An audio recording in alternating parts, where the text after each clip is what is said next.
So eto na nga mga mare at pare, may bagong chika na naman sa pinakaabangang tren ng bansa, ang North-South Commuter Railway, na sinasabi ng ang backbone daw ng future ng Luzon.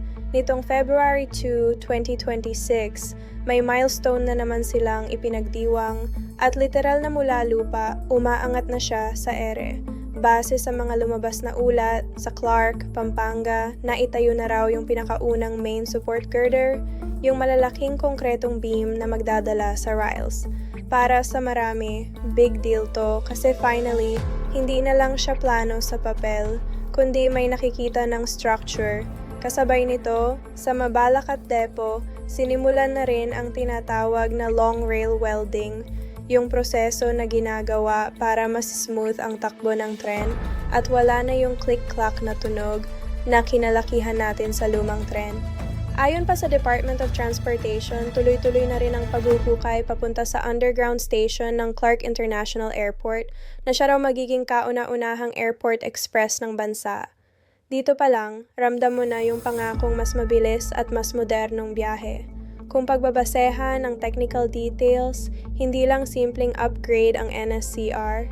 Standard gauge na siya, ibig sabihin mas malapad ang rails kumpara sa dati, at kaya raw umabot ng hanggang 160 kilometers per hour ang takbo ng mga tren, lalo na yung Airport Express.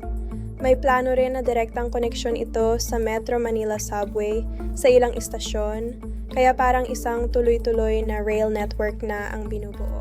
Pero habang umaangat ang mga poste at girder, dito na nagsisimula ang mas maingay na usapan online. Napansin ng netizens na kahit may milestone, may bumabalot na intriga sa budget at sa lupa. Sa 2026 national budget, nabawasan daw ng kalahati ang pondo ng NSCR mula sa halos 57 billion pesos, naging 28.8 billion na lang. Ayon sa paliwanag ng mga mambabatas, inilipat ang pera sa ibang malalaking proyekto tulad ng unified stations at automated fare systems. Dito na pumasok ang mga tanong ng publiko. May mga ekonomistang nagsasabi na kung kulang ang pondo ng mga foreign-assisted projects, posibleng magbayad pa ang gobyerno ng tinatawag na commitment fees o multa dahil hindi nagagamit agad ang inutang na pondo. Hindi man ito sinasabing siguradong mangyayari, malinaw na dito nag-uugat ang kaba ng ilan. Sa usapin naman ng lupa, base sa mga ulat, mas maayos na raw ang sitwasyon sa north side ng proyekto, pero sa south, lalo na sa Maynila hanggang Calamba, may libo-libong pamilyang apektado pa rin. May mga residenteng nagrereklamo tungkol sa relocation at diskwalifikasyon sa housing programs. Kamakailan lang din giniba ang lumang Kabuyao PNR station na para sa iba ay simbolo ng pagtatapos ng isang 130 taong diesel era. Sa kabila ng lahat ng to, interesting daw para sa marami na tuloy pa rin ang interes ng malalaking foreign companies na mag-operate ng tren. Napansin ng observers na kahit may ibang ahensya ng gobyerno na nasasangkot sa issue, ang NSCR ay binabantayan ng international institutions, kaya para sa investors parang mas safe itong pasukin.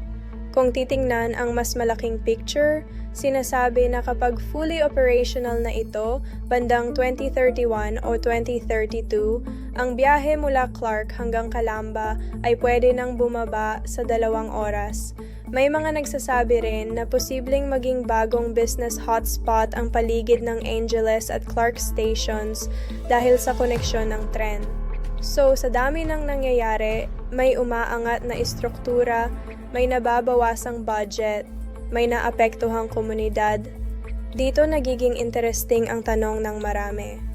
Ito ba ay simpleng bahagi lang ng normal na proseso ng isang mega project o may mas malalim pang dahilan kung bakit ganito ang takbo ng kwento? Kung may opinion ka, huwag kalimutang i-like, i-share, at i-follow ang Opinion Online. Ano sa tingin mo?